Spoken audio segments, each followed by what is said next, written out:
Okay, so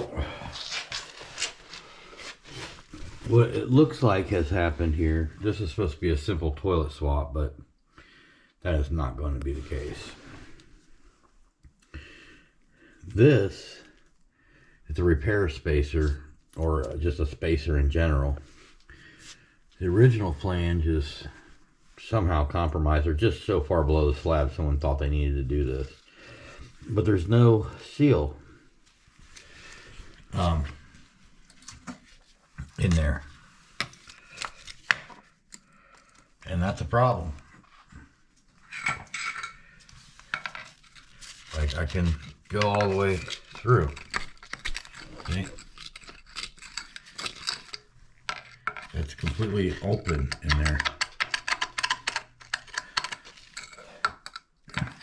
So the question is what to do about it. So I'll see holding water. I mean, we don't really want the wax setting on this. This is a mess. Terrible mess. And they have it off center. You see how much of it's here. They had cut the old flange off. That's what they did. Cut the old flange off. So really our options are to put an inside 3-inch flange in there, which I really don't like doing. Which means I also got to chisel out all this.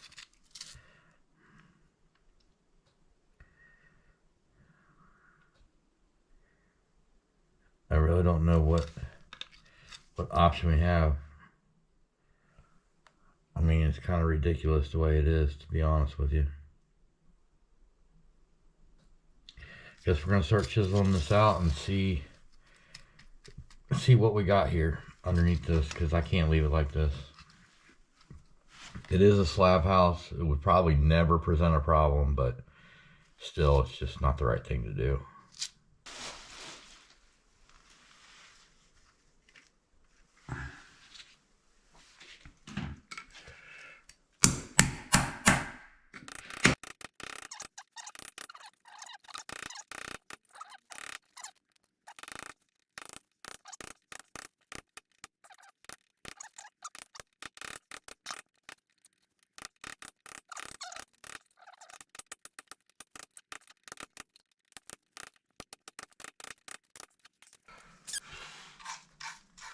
Big old crack in it right there.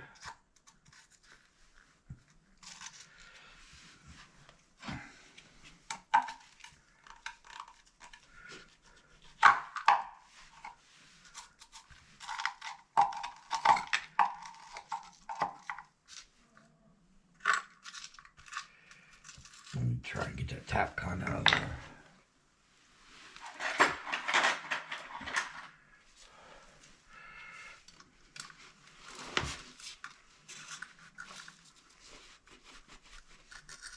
No, it's gonna break.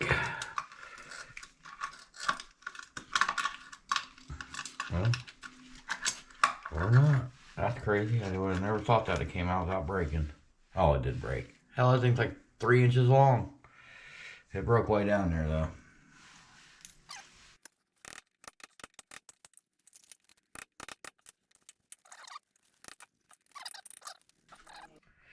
Yeah, we've got a little crack forming there around the outside, so it's probably loose now. Dang, maybe not. Right there is freaking another. That's a stupid spot for a tap con.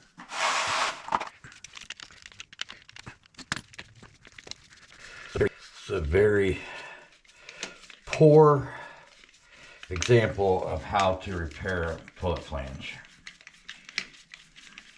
And one thing that I could have done, which I'm at the point of no return now, I think anyways, is I could have just packed wax all up underneath here and then used the wax ring that had the horn in it, and it would have kept all that from being an issue to a point.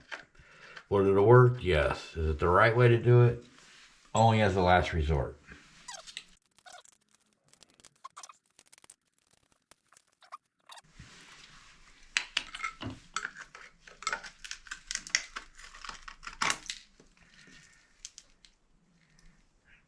like they did try to put some silicone, but nowhere near enough.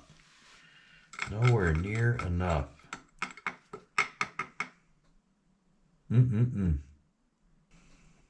Yeah, I mean, if there was a big enough opening in the concrete around that flange, the old flange, I could go over the top of that, but I think I'm gonna have to go inside. I don't think I got any choice here. That sucks.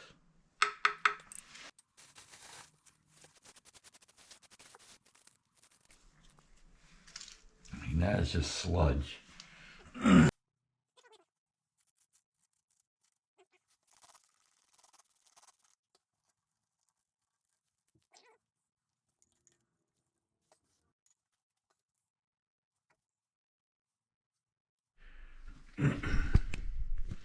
Okay. This is what we have. We have an inside 3-inch.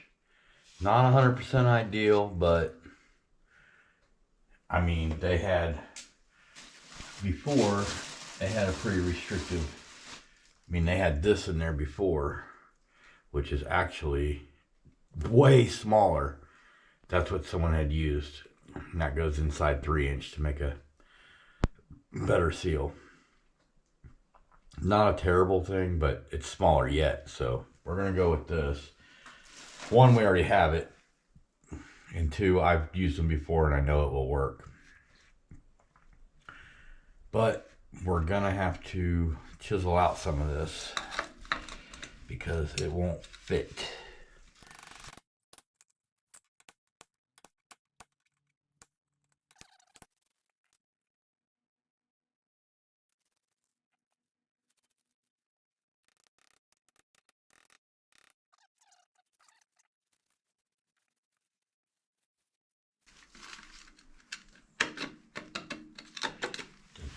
Right in there, that's a definitely high spot right there.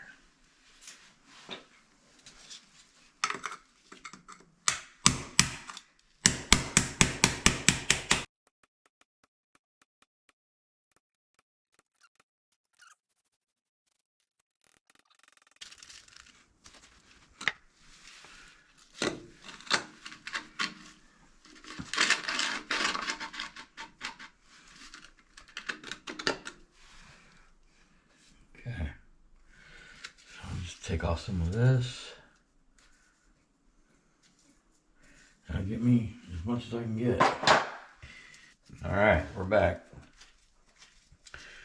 We're gonna try and trim some of this down best that we can here.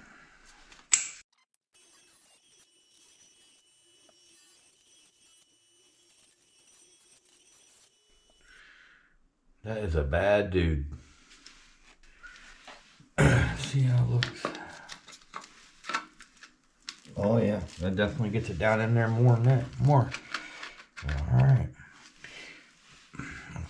I would really like to use these slots right here, but unfortunately the flange is so deep below the tile that if I ever had to change those bolts later, I would never be able to get them out.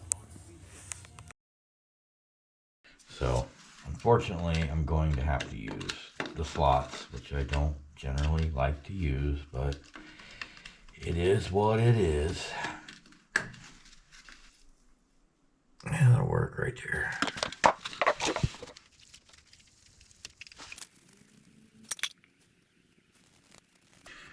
Alright. What we're doing is we're going to let that set up a little bit. So it'll thicken on there and just kind of build the body of it a little bit. Make it a little bit tighter fit at the end of the day. Alright, what I'm doing here is I'm adding really a bunch of silicone underneath it just to fill in any of the voids and imperfections in the concrete to help support the flange.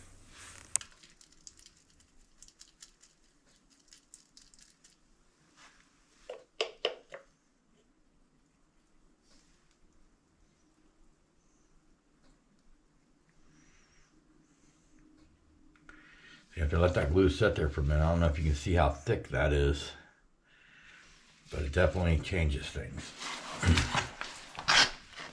All right, we get one shot at this.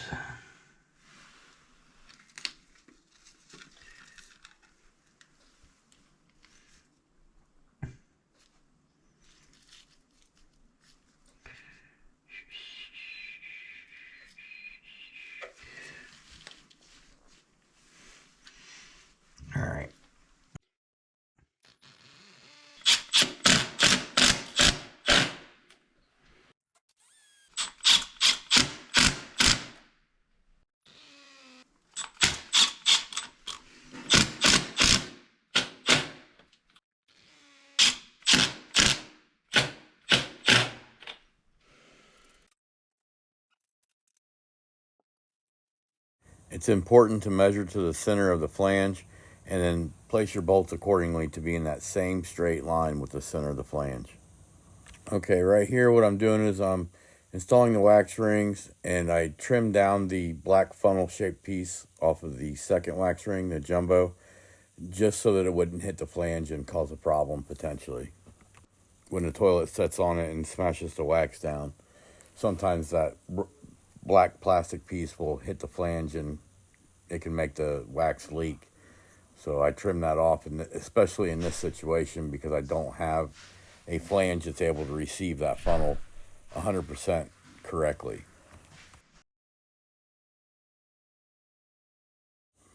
Okay, now we're going to get some of this mess cleaned up, get these tools out of here, except for what we absolutely need, put our new supply line on, build the toilet. This toilet has an unusually high amount of blue stuff on the bottom of the tank. That's from the molding process. Not sure why it has so much on it. But we did have to use a wobble wedge on the left side of this toilet just to get it where it would sit level. But yeah, thanks for watching. I appreciate it. If you liked the video, please give me a like. We'll see you on the next one. I'm out.